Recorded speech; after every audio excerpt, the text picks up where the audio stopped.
नमस्कार शेतकरी मित्रांनो, आपलं सर्वांचं कृषी गाथामध्ये स्वागत। मित्रांनो, आपला हा कपाशीचा प्लॉट जवळजवळ 74 दिवसांचा झालेला आहे आणि याच्यामध्ये एक 20-25 दोड्या पण झालेल्या आहेत आणि त्याचबरोबर पात्याची संख्या पण चांगली आहे आणि कपाशीची हाईट पण एकदम चांगली झालेली आहे, म्हणजे खांदे लेवलसारखी ही आपल्या आहे। तर मित्रांनो, याच्यामध्ये तुमच्या जर रेग्युलर फवारण्या व्यवस्थित चालू असतील, पहिल्या फवारण्या 2 ते 3 फवारण्या व्यवस्थित झाल्या असतील आणि कपाशीवर आता फवारणी मारायची वेळ जर परत आले असेल तर त्याच्यामध्ये फवारणी थोडीशी व्यवस्थित घ्या, जेणेकरून आपल्या सद्यस्थितीमध्ये जो कपाशीवरती जो अटॅक आहे तो म्हणजे थ्रिप्सचा अटॅक, पांढरी माशी असेल आणि त्याचबरोबर गुलाबी बोंडाळी याचा अटॅक आपल्या कपाशीवरती आता होऊ शकतो, जेणेकरून आपल्या कपाशीमध्ये दोड्याचं प्रमाण चांगल्यापैकी लागलेलं आहे आणि त्यामध्ये जर बोंडाळीचा जर प्रकोप झाला तर आपली जी आपण कष्टाने आणलेली जी कपाशी तर ती वायाला जाऊ शकते किंवा जो इतर जो कापूस आहे तर तो किडका निघू शकतो। याच्यासाठी आपल्याला एकदम सावधानपूर्वक आणि एकदम चांगली फवारणी घ्यायची आणि ती फवारणी आपण कशा पद्धतीत घेऊ शकतो तर मित्रांनो, आपल्यापाशी जे कीटकनाशक आहे तर ते 2 ते 3 कीटकनाशकाची आपण येथे शिफारस करतो, जेणेकरून आपल्या कपाशीवरचं थ्रिप्स, गुलाबी बोंडाळी आणि त्याचबरोबर संपूर्ण किडींचा नायनाट झाला पाहिजे ना, याच्यासाठी ही फवारणी असणार आहे। मित्रांनो, याच्यामध्ये घरडाचं जर पॉलिश घेतलं तर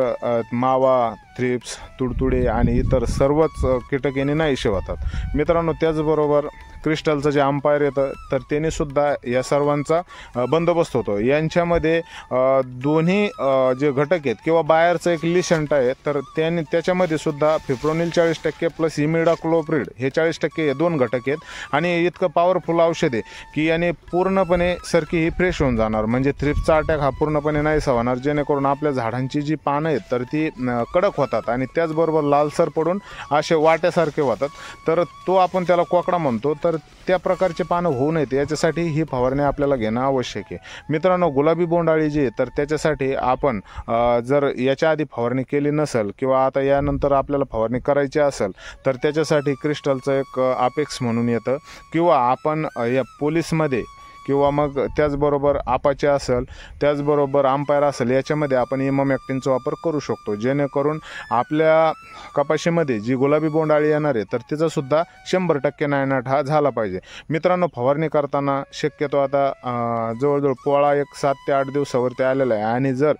पोळ्याच्या आधी 2 दिवस जर आपल्याला फवारणी करता आली, जर पावसाने उघड दिली तर त्याच्यासाठी अनुकूल वातावरण हे पोळ्याच्या 1 ते 2 दिवस आधी आपल्याला मिळू शकतं। त्याचबरोबर मित्रांनो, आपण ती जर फवारणी नाही करू शकलो तर त्याच्यामध्ये आपण पोळा झाल्याच्या नंतर 2ऱ्या किंवा 3ऱ्या दिवशी याची फवारणी करू शकतो, जेणेकरून जी आमोशाच्या रात्री जी अंडे उबवणार आहेत किंवा जी किडीचा प्रकोप होणार आहे तर तो टाळण्यासाठी आपल्याला आधी फवारणी घ्यायची, म्हणजे अंडीचाच नायनाट व्हायला पाहिजे, अंडीचाच नायनाट हा झाला पाहिजे किंवा पोळ्याच्या 2ऱ्या किंवा 3ऱ्या दिवशी जर घेतलं तरी जरी अंडी उबवून आलेली असली तरीसुद्धा सुरुवातीच्याच काळामध्ये आपण ती जर किडी मारली तर त्याचा फायदा आपल्याला 100% कपाशी पिकावरती होणार आहे। तर मित्रांनो, याच्यामध्ये आपण ही जी 3 कीटकनाशकापैकी एक कीटकनाशक घेऊ शकतो, प्रतिपंपाला 10 ग्रॅम असं याचं प्रमाण असणार आहे आणि याच्यामध्ये आपल्याला जर एखादं टॉनिक जर घ्यायचं असेल तर टाटा बार सारखं, जेणेकरून फुलधारणा चांगल्यापैकी झाली पाहिजे, पात्याची गळणी झाली पाहिजे आणि त्याचबरोबर जास्तीत जास्त पाते ही कपाशीला लागल्या गेली पाहिजे, तर याच्यासाठी आपण एखादं टॉनिक घेऊ शकतो। आणि मित्रांनो, त्याचबरोबर आपल्या कपाशीमध्ये जर आपल्याला कैरी पोषणासाठी जर आपल्याला प्रयत्न करायचे असतील किंवा कैरी जास्तीत जास्त पोषण व्हावं यासाठी जर आपल्याला एखादं